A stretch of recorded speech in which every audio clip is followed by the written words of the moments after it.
नमस्कार विद्यार्थी मित्रांनो, मी प्राध्यापक doctor M P Shelke, department of economics. आज आपण BA-TY सेमिस्टर 5चा history of economic thought paper क्रमांक 111 यामधील जो टॉपिक आहे हा आहे कार्ल मार्क्स यांचा डायनामिक ऑफ सोशल चेंजेस. आज डायनामिक ऑफ सोशल चेंजेस काय आहे याविषयी आपण चर्चा करणार आहोत. आपण या अगोदर थॉमस रॉबर्ट माल्थन्स यांचा थिअरी ऑफ पॉप्युलेशन हा सिद्धांत अभ्यासला. आता आजपासून आपण कार्ल मार्क्स यांचा अभ्यास करणार आहोत. आपण या मागच्या व्हिडिओमध्ये कार्ल मार्क्स यांचा परिचय बघितला, कार्ल मार्क्स यांचा जीवन परिचय पूर्ण अभ्यासला. त्यानंतर आज आपण त्यांनी जे dynamic of social changes he theory हा सिद्धांत मांडलेला आहे, हा सिद्धांत आज आपण पूर्ण अभ्यासणार आहोत. डायनामिक ऑफ सोशल चेंजेस म्हणजे सामाजिक परिवर्तनाचे गतिशास्त्र. तर सामाजिक परिवर्तनाचे गतिशास्त्र म्हणजे मार्क्सपूर्वी हे जे सामाजिक परिवर्तन आहे म्हणजे सामाजिक जे बदल आहेत, माणसाचा जो काही याच्यामध्ये बदल घडत असतो, जी काही अवस्था असतात ह्या अवस्था कायम बदलणाऱ्या असतात. यामध्ये ह्या ज्या अवस्था आहे ह्या कशा पद्धतीने बदलतात यावरती कार्ल मार्क्स यांनी भाष्य केलेलं आहे. मार्क्सपूर्वी अनेक विचारवंतांनी भांडवलशाही समाजव्यवस्थेतील ज्या त्रुटी आहेत किंवा विषमता आहेत, त्या शोषण आहे, बेरोजगारी आहे इत्यादी विचार मांडले होते. अनेकांनी जगाचा अर्थ लावण्याचा प्रयत्न केला होता.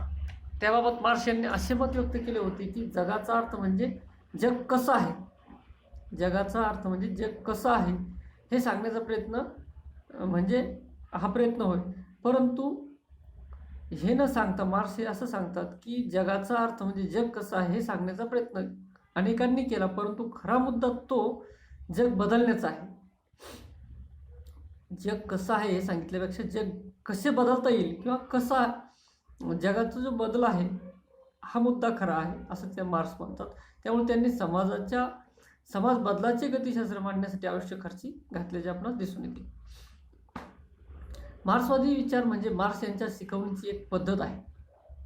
अभिजात जर्मन तत्वज्ञान, अभिजात इंग्रजी राजकीय अर्थशास्त्र आणि फ्रेंच समाजवाद या 3 प्रमुख सैद्धांतिक विचार प्रवाहाचा संगम मार्क्स यांनी केला. मार्क्स यांचे विचार ज्या 2 प्रमुख तत्वावर आधारित आहेत ते म्हणजे विरोध विकासाधिष्ठित भौतिकवाद आणि दुसरं आहे इतिहासाची भौतिक मीमांसा. हे 2 तत्व आहेत. आपण या 2 तत्वावर अभ्यास करणार आहोत की बघणार आहोत. नेमकं कार्ल मार्क्स यांनी हे जे 2 तत्व मांडलेले आहेत ज्यामधील पहिलं जे तत्व आहे ते विरोध विकासाधिष्ठित भौतिक म्हणजे डायलेक्टिक मॅटेरियलिझम, मानवी समाजामध्ये परिवर्तन कसे घडून येते, त्यामागचे कोणते घटक आणि शक्ती असते याचा अभ्यास करण्यासाठी मार्क्स यांना खास रस होता. समाज एक अवस्थेतून दुसऱ्या प्रगत अवस्थेत कसा जातो म्हणजे समाजाचे परिवर्तन कसे होते याचे शास्त्रीय विश्लेषण मार्क्स यांना करायचे होते. त्यासाठी त्यांनी भौतिकवादी विचार आणि विरोध विकासाचे तत्व यांच्या सहाय्याने विरोध विकासधिष्ठित भौतिकवाद हे तत्व मांडले.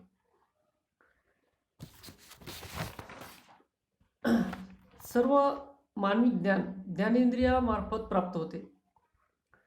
मानवी बुद्धी त्यावरून निष्कर्ष काढते व ते निष्कर्ष पुन्हा प्रयोग निरीक्षणाद्वारे पडताळून पाहते.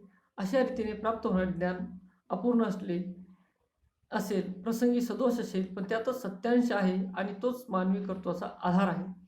म्हणजे हे जे भौतिक विचार आहेत किंवा भौतिक विचार भौतिकवादी विचार जे आहेत ते जे मांडलेले आहेत त्याचं कार्ल मार्क्स यांचं जे म्हणणं आहे ते जगाकडे पाहण्याचे जे काही दृष्टिकोन आहेत, 2 दृष्टिकोन आहेत. हे सर्व जग सर्वशक्तिमान परमेश्वर निर्माण केले आहे. या जगाचा नियंता तोच आहे. सृष्टी चमत्कार देवाच्या करुणेचे फळ आहे. म्हणजे दुःखे, सामाजिक दुःखे त्यांच्या अकृपेचे फळ आहे. ब्रह्म सत्य, जगत मिथ्या, याचा अर्थ ब्रह्म हे नित्य आहे असं या ठिकाणी सांगितलं. म्हणजे शास्त्रीय ज्ञानाबद्दल आणि क्रांतीबद्दल चळवळीबद्दल उदासीन राहण्यास शिकवते. हे जे अध्यात्मवाद आहे हे उदासीन राहण्यास शिकवत असं कार्ल मार्क्स म्हणतात. त्यांनी सांगितलेलं याउलट भौतिकवाद सारे जग हे सत्य, आद्य आणि ज्ञेय आहे असे सांगतो. हे विश्व भौतिक वस्तूंनी बनलेले आहे आणि सर्व भौतिक वस्तू सत्य आणि परिवर्तनशील आहेत. म्हणजे बघा, सर्व वस्तू निसर्ग नियमानुसार बदलतात. सर्व वस्तू कशा आहेत? निसर्ग नियमानुसार बदलतात. अणूच्या अंतरंगातील सूक्ष्मतम कणांपासून विश्वात अफाट ताऱ्यापर्यंत कायम बदल होत असतात. निसर्गामध्ये कायम बदल चालू असतात. त्याचप्रमाणे मानवाच्या प्रगतीमध्ये किंवा मानवामध्ये उत्तरोत्तर हे बदल होत असतात. आता मार्क्सने हा भौतिकवाद दृष्टिकोन स्वीकारला आणि त्या आधारे समाज बदलाचे गतिशास्त्र मांडले. त्यासाठी मार्क्सने या भौतिकवादाला विरोध केला. विरोध विकासाचे तत्व जोडून त्यासाठी मार्क्सने या भौतिकवादाला विकासाचे तत्व जोडून विरोध विकासाधिष्ठित भौतिकवाद म्हणजे त्याला द्वंद्वात्मक भौतिकवाद आपण म्हणतो, भौतिकवाद मांडला. मग तो काय आहे? आता मार्क्स यांचे जे गुरु होते किंवा मार्क्स यांचे गुरु म्हणतो त्याला त्यांचं म्हणजे जर्मन तत्त्वज्ञ हेगेल यांचा बऱ्यापैकी प्रभाव मार्क्स यांच्यावर पडला आहे. त्यांच्या तत्त्वज्ञानाचा जो काही प्रभाव आहे हा पूर्णतः मार्क्स यांच्यावर पडला आहे. ते आपल्याला मार्क्सच्या लिखाणामधून दिसून येते. आता जर्मन तत्त्वज्ञ हेगेल यांनी काय सांगितलं? विरोध विकासाचे तत्व मांडले होते. आता जर्मन जे तत्त्वज्ञ होते हेगेल नावाचे, यांनी विरोध विकासाचे तत्व मांडले होते. तर हेगेलच्या मते समाजामध्ये जे बदल घडून येते त्यामागील प्रमुख कारण म्हणजे प्रखर विरोध करणाऱ्या तत्वांचा संघर्ष निर्माण होतो. या विरोधातून पुढे समन्वय घडून येतो आणि नवीन तत्वांची निर्मिती होते. यामध्ये प्रथम एक कल्पना मांडली जाते, तिला थेसिस असे म्हणतात. या कल्पनेला विरोध करणारी दुसरी कल्पना मांडली जाते, तिला प्रतिकल्पना म्हणजे अँटीथेसिस असे म्हणतात. आणि या दोन परस्पर विरोधी कल्पनांना संघर्ष होऊन नवीन तिसरी कल्पना मांडली जाते, तिला सुसंवादी कल्पना म्हणजे त्याला सायंथेसिस म्हणतात. अशा प्रकारे त्यांनी या ठिकाणी हेगेल यांनी हे तत्त्वज्ञान मांडलं आहे. हेगेलने जी विचार प्रक्रिया किंवा कल्पना या नावाखाली स्वतंत्र कर्तृत्व बहाल केले. त्यांच्या मते विचार प्रक्रिया हीच वास्तविक जगाची निर्मिती आहे. म्हणजे हेगेल काय म्हणतात की विचार प्रक्रिया, माणसाची जी काही विचार प्रक्रिया आहे हीच काय आहे, एक मुख्य आहे आणि जसा विचार करतो त्या विचारातून कृती तयार होते असं हेगेल या ठिकाणी मानतात. म्हणजे त्यांनी सांगितलं आधी विचार येतो, मग कृती होते आणि मग त्याच्यावर अंमलबजावणी आणि नंतर ती घटना घडत जाते असं हेगेल यांचं मत आहे. कल्पना सृष्टीत बदल घडून येत असतात आणि त्याचा परिणाम म्हणजे भौतिक परिस्थितीत बदल घडून येत असतात असे हेगेलचे प्रतिपादन केले. थोडक्यात सांगायचं झालं तर आधी विचार किंवा कल्पना बनतात आणि त्यानुसार भौतिक परिस्थिती बदल घडून येतात असे हेगेल सांगतात. त्यानंतर मार्क्सने हेगेलचा विरोध विकास पद्धती स्वीकारली. आता बघा, अगोदर आपण जी विरोध विकास किंवा द्वंद्वात्मक भौतिकवाद म्हणतो ती विरोध विकास पद्धती कार्ल मार्क्स यांनी स्वीकारली. म्हणजे विरोधातून संघर्षातून विकास होतो. पहिलं थेसिस, मग अँटीथेसिस, मग सायंथेसिस. म्हणजे ही जी कल्पना मांडली आहे हेगेल यांनी ही कार्ल मार्क्स यांनी स्वीकारलेली आहे. म्हणजे विरोधातून संघर्षातून विकास होतो हे तत्व मार्क्सने स्वीकारले. परंतु त्याने आधी कल्पना सृष्टीत बदल होतात आणि नंतर भौतिक परिस्थितीत बदल होतात हा हेगेलचा विचार स्वीकारला नाही. दुसरा विचार काय होता हेगेलचा की आधी कल्पनाशक्तीत बदल होतो किंवा कल्पनाशक्तीत बदल होतो आणि ती कल्पनाशक्तीत बदल झाल्यानंतर मग भौतिक परिस्थितीत बदल होतात, ही कल्पना स्वीकारली नाही. कारण कार्ल मार्क्स यांचं काय मत होतं की मानव हा निसर्गाने निर्माण केलेला आहे किंवा निसर्ग महत्त्वाचा आहे. जसं जसं निसर्गात बदल होत जाईल तसतसं मानवामध्ये बदल होत गेलेला आहे आणि तसतसं मानवामध्ये बदल होत जातो. म्हणजे आधी निसर्ग आहे, नंतर माणूस आहे. निसर्गानुसारच माणसाचे विचार बदलतात असं या ठिकाणी कार्ल मार्क्स सांगतात.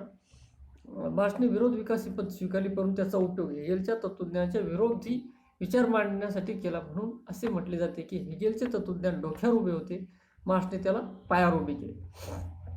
म्हणजे मी आत्ताच ज्याप्रमाणे सांगितलं की हेगेल हे सांगतात आधी विचार निर्माण होतो आणि विचारातून भौतिक परिस्थिती बदलत जाते. परंतु कार्ल मार्क्स सांगतात की भौतिक परिस्थिती ही विचारातून नाही तर निसर्गातून बदलते. आधी निसर्ग बदलतो आणि निसर्गानुसार आपले विचार बदलतात आणि विचार निसर्गाने बदलल्यानंतर आपण तशी भौतिक परिस्थिती ती बदलत जाते. म्हणून कार्ल मार्क्स यांना असं म्हणतात की हेगेलचं जे तत्वज्ञान होतं हे डोक्यावर उभं होतं, हे कार्ल मार्क्स यांनी पायावर उभं केलं. आता त्यांनी दोन ज्या मीमांसा किंवा दोन भौतिकवादी मीमांसा मांडल्या आहेत त्यामध्ये पहिली आहे इतिहासाची भौतिकवादी मीमांसा, कार्ल मार्क्स यांनी मांडली. मानवी समाजाचा विकास कसा झाला, मानवी समाज विकासाच्या एका अवस्थेतून दुसऱ्या अवस्थेत कसा गेला याविषयी मार्क्सपूर्वीच्या विचारवंतांनी काही मीमांसा केली होती. त्यांनी मानवी समाज विकासाच्या एका अवस्थेतून दुसऱ्या अवस्थेत येण्याची कारणे खालीलप्रमाणे सांगितली आहे. नंबर 1चा आहे राज्यपद्धती आणि राज्याच्या स्वरूपात होणारे बदल. म्हणजे कार्ल मार्क्स यांच्या पूर्वी काही तज्ज्ञांनी, काही विचारवंतांनी असं सांगितलं की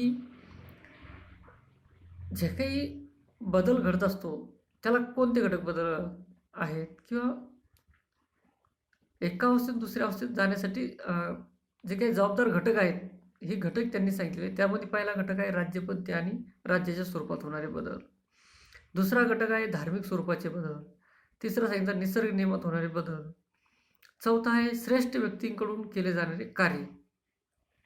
हे जे 4 बदल किंवा 4 घटक यांनी या ठिकाणी सांगितलेत हे कार्ल मार्क्सला मान्य नव्हते. कार्ल मार्क्स यांनी या 4ही घटकांना नाकारलं आणि नेमकं मानवी समाजामध्ये कसे बदल होत असतात, कोणत्या अवस्थेतून प्रगत अवस्थेकडे मानव वाटचाल करत असतो, त्या अवस्था कोणत्या आहेत ह्या अवस्था मांडण्यासाठी ह्या 4ही अवस्था धुडकावून लावल्या आणि त्यानंतर कार्ल मार्क्स यांनी मानवी समाज प्रगत अवस्थेकडे कशाप्रमाणे जातो या 4 अवस्थेचा अभ्यास केलेला आहे किंवा मांडलेला आहे. मार्क्सने वरील सर्व कारणे नाकारली आणि विरोध विकासधिष्ठित भौतिकवादाचा आधार मानवी समाजाच्या विकासाचे स्पष्टीकरण दिले. त्याचप्रमाणे समाज गतिमान व परिवर्तनशील आहे. मानवी समाजाचा आजपर्यंतचा इतिहास पाहिला तर तो निरनिराळ्या अवस्थेतून गेला आहे आणि यापुढे बदलत जाणार आहे. कार्ल मार्क्सने काही ज्या हे सांगितलेले आहेत विकासाची अवस्था,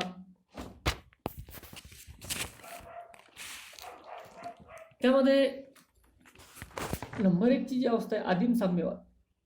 आता आदिम साम्यवाद म्हणजे काय तर या अवस्थेत सर्व समाज प्राचीन असतो किंवा आधुनिक असो, निसर्गाने आयते पैदा केलेले अन्न मिळून आपण उदरनिर्वाह करीत असतो.